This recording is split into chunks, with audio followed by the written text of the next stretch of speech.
Lumaki ako, nakatabi lang ang DA. So parang habang lumalaki, inisip ko, paglaki ko, dyan ako magtatrabaho. Kaya pumasok ako sa government service. Ako nga pala si Vanessa Joy Fortin Calderon, Senior Science Research Specialist ng Department of Agriculture, Regional Field Office number 2 based sa Tuguegarao City, Cagayan. Ako ay isang researcher, so nagkakanta kami ng mga different research for development projects, especially sa legumes.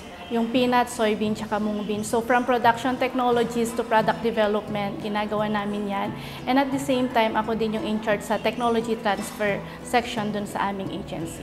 Nagkakanda kami ng mga different researches para mapadami yung ani at kita ng mga farmer, para matulungan namin sila. Hindi lang kami nag-focus sa production ng mga produce na yon, pero nag-venture din kami sa product development. So out of the production ng mga farmers, naka-develop kami ng mga different products na mung bean-based, peanut-based, tsaka soybean-based, na ngayon ay minamanufacture na po ng aming mga partner beneficiaries. Nagkakanta kami ng mga different technology demonstration trial para maipakita natin. Kasi ang mga farmers, parang naniniwala sila is to see is to believe. So pag hindi nila nakita mismo sa field na ito yung epekto ng technology na ginawa natin, hindi sila mag-a-adapt. So ito mga na-develop namin na technology is na-transfer namin siya sa isang cooperative sa province of Isabela. And now, sila na yung nagpro-produce at meron na po silang kliyente.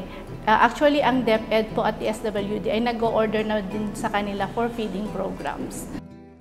Maganda yung pakiramdam pag pumupunta ka sa mga farmers at nagte-thank you sila sa iyo kasi may naitulong ka sa kanila at yun nga, since napaganda yung buhay nila kasi dumami yung ani o kaya may naibigay ka man lang na inspirasyon or naituro na technology sa kanila at napangiti sila, maganda yun sa pakiramdam. Yun talaga yung uudyok sa akin na mag-stay sa government service.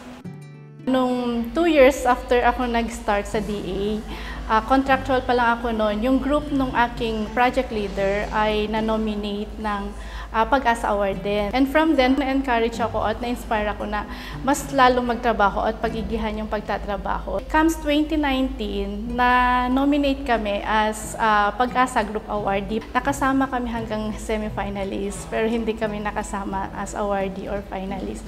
And ngayong 2023, so parang from group, ang ginawa, naging individual category na lang. So, yan, pinalad po na maging awardee tayo ng Pag-asa. And I'm so happy and blessed kasi nakita naman po yung mga ginagawa natin sa ating agency.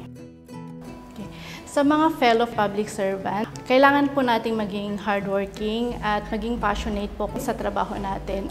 Naniniwala po ako dun sa kasabihan na the only way to do great work is love what you do. So, mahalin po natin ang ating mga trabaho. Lahat kailangan maging dedicated tayo with, of course, with integrity. Kaya nga po nang laging sinasabi, ang public servant ay mas inuuna yung ating mga kliyente for us is the farmers kesa dun sa sarili natin. Lahat naman tayo nabibigyan ng pagkakataon na magkaroon ng award or mapansin later on. Basta po, ang gawin lang natin, mag-focus po tayo sa trabaho natin. And of course, kailangan po natin maging grateful po sa mga collective efforts ng ating mga nasasakupan. Kasi ang mga achievement po na ito ay hindi lamang sa atin, kasi madami pong behind the scenes na team po natin para po makamit po natin ito. Ako si Vanessa Joy Fortin Calderon, Senior Science Research Specialist ng Department of Agriculture Regional Field Office number 2 at ito ang aking kwentong lingkod bayani.